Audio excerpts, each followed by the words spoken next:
ಸ್ನೇಹಿತರೆ, ಈಗ ವಿಶೇಷವಾಗಿ ಗುರುವಾರ ಲಕ್ಷ್ಮಿ ಪೂಜೆಗೆ ಸಮಯವನ್ನು ಹೇಳ್ತೀನಿ, ನೋಟ್ ಮಾಡಿ ಇಟ್ಕೊಳ್ರಿ.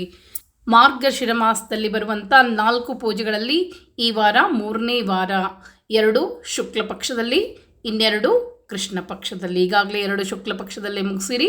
ಈ ಕೃಷ್ಣ ಪಕ್ಷದ ಮೊದಲ ಪೂಜೆ 3ನೇ ವಾರದ ಪೂಜೆ, 3ನೇ ಗುರುವಾರದ ಪೂಜೆ. ಮಹಾಲಕ್ಷ್ಮಿ ಪೂಜೆಗೆ ವಿಶೇಷವಾಗಿ ಸಮಯವನ್ನು ಕೊಟ್ಬಿಡ್ತೀನಿ, ನೋಟ್ ಮಾಡಿ ಇಟ್ಕೊಳ್ರಿ. ಮೊದಲು ಪಂಚಾಂಗವನ್ನು ಅಧ್ಯಯನ ಮಾಡಿಬಿಡೋಣ. ವಿಶ್ವಾವಸುನಾಮ ಸಂವತ್ಸರೆ ದಕ್ಷಿಣಾಯಣೆ ಹೇಮಂತ ಋತೋ ಮಾರ್ಗಶಿರ ಮಾಸೆ ಕೃಷ್ಣ ಪಕ್ಷೆ ಸಪ್ತಮ್ಯಾತಿಥೋ ಬೃಹಸ್ಪತಿ ವಾಸರೆ ಮಘಾ ನಕ್ಷತ್ರೆ ವಿಷ್ಕಂಭಯೋಗೆ ಭದ್ರಾಕರಣೆ. ಸಿಂಹರಾಶಿಯಲ್ಲಿ ಚಂದ್ರ ಸ್ಥಿತರಿದ್ದಾನೆ. ಸಿಂಹರಾಶಿ ಸೂರ್ಯನ ಸ್ವಂತ ಮನೆ ಅಂತ ಹೇಳ್ತೇವೆ. ಈ ಕೃಷ್ಣ ಪಕ್ಷಕ್ಕೂ ಸೂರ್ಯ ಅಧಿಪತಿ ಅಂತ ಹೇಳ್ತೇವೆ, ಶುಕ್ಲ ಪಕ್ಷಕ್ಕೆ ಚಂದ್ರ ಅಧಿಪತಿ ಅಂತ ಹೇಳ್ತೇವೆ. ಸೂರ್ಯನ ಸ್ವಂತ ಮನೆಯಲ್ಲಿ ಚಂದ್ರ ಸಂಚಾರವನ್ನು ಮಾಡ್ತಾ ಇದ್ದೇನೆ. ಗುರುವಾರ ದಿವಸ ಸಪ್ತಮಿ ತಿಥಿ, ಬಹಳಷ್ಟು ಒಳ್ಳೆಯ ಯೋಗಗಳು ಪ್ರಾಪ್ತಿಯಾಗ್ತದೆ. ಜೊತೆಗೆ ಈಗ ಸಮಯವನ್ನು ಕೊಟ್ಬಿಡ್ತೀನಿ. ಸಮಯವನ್ನು ಕೊಡೋಕ್ಕಿಂತ ಮುಂಚೆ ಕೆಲವರು ಪ್ರಶ್ನೆಯನ್ನು ಕೇಳಿರಿ, ಆ ಪ್ರಶ್ನೆಗೆ ಉತ್ತರವನ್ನು ಕೊಟ್ಬಿಡ್ತೀನಿ.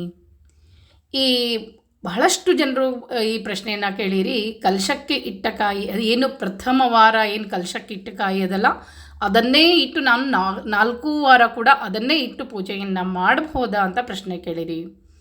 ಯಾವಾಗಲೂ ಒಂದು ಕಲಶವನ್ನು ಸ್ಥಾಪನೆ ನಾವು ಮಾಡಿದ ಮೇಲೆ ಆ ಕಲಶಕ್ಕೆ ಅಂದರೆ ನಾವು ವಿಸರ್ಜನೆ ಕೂಡ ಇರ್ತದೆ. ಯಾವುದೇ ಒಂದು ಪೂಜೆ ನಾವು ಆಹ್ವಾನ ಆಸನ ಎಲ್ಲ ಇದ್ಮೇಲೆ ಒಂದು ಪೂಜೆಗೆ ವಿಸರ್ಜನೆಯನ್ನು ಕೂಡ ಇರ್ತದೆ. ಆ ಮಾಡಿದಂಥ ವಿಸರ್ಜನೆ ಮತ್ತೆ ನಾವು ಆ ಕಲಶವನ್ನು ಇಟ್ಟು ಅಂದರೆ ಆ ಕಾಯಿಯನ್ನು ಇಟ್ಟು ಪೂಜೆ ಮಾಡಲಿಕ್ಕೆ ಬರುವುದಿಲ್ಲ. ಮತ್ತು ಆ ಕಾಯಿಯನ್ನು ನಾವು ಅಡುಗೆಗೆ ಉಪಯೋಗಿಸ್ಬೇಕು. ಮತ್ತು ಮುಂದಿನ ವಾರ ಗುರುವಾರ ಹೊಸ ಕಾಯಿ ಇಟ್ಟು ಪೂಜೆಯನ್ನು ಮಾಡಬೇಕು. ಇನ್ನು ಕೆಲವರು ಪ್ರಶ್ನೆಯನ್ನು ಕೇಳಿರಿ, ನಾವು ಶುಕ್ರವಾರ ಇಟ್ಟಿರುವಂಥ ಕಲಶಕ್ಕೇ ಗುರುವಾರದ ಪೂಜೆಯನ್ನು ಮಾಡ್ಬೋದಾ ಅಂಥೇಳಿ. ಯಾವಾಗಲೂ ನಾವು ವ್ರತವನ್ನು ಸಂಕಲ್ಪ ಮಾಡಬೇಕಾದ್ರೆ ಭೃಗು ವಾಸರೆ ಸಂಕಲ್ಪವನ್ನು ಮಾಡಿರ್ತೇವೆ.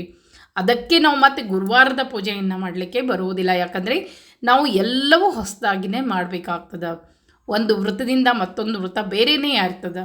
ಅದಕ್ಕಾಗಿ ನಾವು ಕಲಶವನ್ನು ಸ್ಥಾಪನೆ ಮಾಡಬೇಕಾದ್ರೆ ಗುರುವಾರ ದಿವಸ ಬೃಹಸ್ಪತಿ ವಾಸರೆ ಅಂಥೇಳಿ ಆ ದಿನದ ಸಂಕಲ್ಪ ಮಾಡಿಕೊಂಡು ಕಲಶ ಸ್ಥಾಪನೆಯನ್ನು ಮಾಡೋದಿರ್ತದೆ. ಶುಕ್ರವಾರದಕ್ಕೆ ನಾವು ಭೃಗು ವಾಸರೆ ಅಂಥೇಳಿ ಭೃಗು ವಾಸರೆ ಮಹಾಲಕ್ಷ್ಮಿ ಪೂಜಾಂ ಕರಿಷ್ಯೆ ಅಂಥೇಳಿ ರೀತಿ ಪೂಜೆಗೆ ಸಂಕಲ್ಪವನ್ನು ಮಾಡ್ಕೊಂಡಿರ್ತೀವಿ. ಈ ರೀತಿಯಾಗಿ ವ್ರತಗಳು ಬೇರೆ ಬೇರೆ ಇದ್ದಾಗ ಒಂದು ಕಲಶ ಮಾಡಿದಂಥ ಪೂಜೆಗೆ ಅದರಲ್ಲೇ ನಾವು ಮಾಡಲಿಕ್ಕೆ ಬರೋದಿಲ್ಲ. ಅದಕ್ಕಾಗಿ ಗುರುವಾರ ಆ ತಂಬಿಗೆ ಏನಿರ್ತದಲ್ಲ ತಿಕ್ಕಿ ಒಂದು ಹೊಸ ಕಲಶನೇ ಕೂಡಿಸ್ಬೇಕಾಗ್ತದೆ. ಇನ್ನು ಈಗಾಗಲೇ ಹೇಳ್ಕೊಟ್ಟೇನಿ ಏನಂತಂದ್ರೆ, ಬಹಳಷ್ಟು ಜನರು ಮತ್ತೆ ಪ್ರಶ್ನೆ ಕೇಳ್ತಿರ್ತೀರಿ, ಅಯ್ಯೋ 3ನೇ ವಾರನ 2ನೇ ವಾರ ಮುಟ್ಟಾಗ್ಬಿಟ್ಟೆ.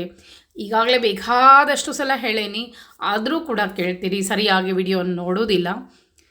ನೀವು ಮುಟ್ಟಾಗಿದ್ದರೆ ಒಂದು ವಾರ ನಿಮ್ಮದು ಪೂಜೆ ತಪ್ಪಿದರೆ ಒಂದು ಶುಕ್ರವಾರ ಪೂಜೆಯನ್ನು ಮಾಡಿ 4 ವಾರದ ಪೂಜೆಯನ್ನು ಸಂಪನ್ನ ಮಾಡಿಕೊಳ್ಬೇಕು. ಯಾಕಂದರೆ 2 ಶುಕ್ಲ ಪಕ್ಷದಲ್ಲಿ ಪೂಜೆ, 2 ಕೃಷ್ಣ ಪಕ್ಷದಲ್ಲಿ ಪೂಜೆ ಈಗಾಗಲೇ ಹೇಳಿದೆ. ಕೃಷ್ಣ ಪಕ್ಷದಲ್ಲಿ 2 ಗುರುವಾರ ಮತ್ತು ಶುಕ್ಲ ಪಕ್ಷದಲ್ಲಿ 2 ಗುರುವಾರ ಪೂಜೆ ಇರ್ತದೆ. ಈ ರೀತಿ ಇದ್ದಾಗ ಅಕಸ್ಮಾತಾಗಿ ಹೆಣ್ಣು ಮಕ್ಕಳು ಮುಟ್ಟಾದರೆ ಒಂದು ಪೂಜೆ ತಪ್ಪಿದರೆ ದೋಷ ಇಲ್ಲ. 3 ಪೂಜೆಯನ್ನು ಮಾಡಿದಾಗ ಅದನ್ನು ನಾವು ಸರಿ ತೂಗಿಸ್ಬೇಕು ಅಂದರೆ ಒಂದು ಶುಕ್ರವಾರ ದಿವಸ ಪೂಜೆಯನ್ನು ಮಾಡಿ ಒಂದು ಮುತ್ತೈದೆಗೆ ಉಡಿಯನ್ನು ತುಂಬಿದರೆ ನೀವು 4 ವಾರ ಪೂಜೆ ಮಾಡಿದಷ್ಟೇ ಪುಣ್ಯದ ಪ್ರಾಪ್ತಿ ಆಗ್ತದೆ.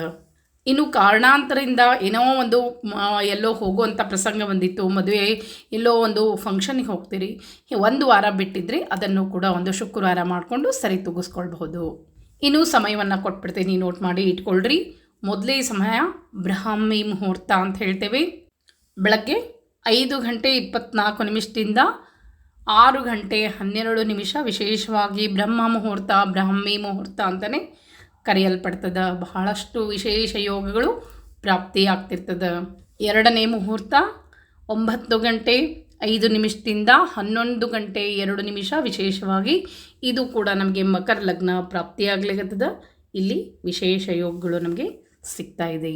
ಇನ್ನು ನಂತರ ನಮಗೆ ಸಿಗೋದು 4 ಗಂಟೆ ಸಾಯಂಕಾಲ ಸಮಯದಲ್ಲಿ 4 ಗಂಟೆ 5 8 ಗಂಟೆ 10 ಇದು ಕೂಡ ಬಹಳಷ್ಟು ಒಳ್ಳೆಯದು. ಸಾಯಂಕಾಲ ಸಮಯದಲ್ಲಿ ಪೂಜೆಯನ್ನು ಮಾಡುವವರಿಗೆ ವಿಶೇಷ ಯೋಗ. ವೃಷಭ ಲಗ್ನಕ್ಕೆ ಶುಕ್ರ ಅಧಿಪತಿ.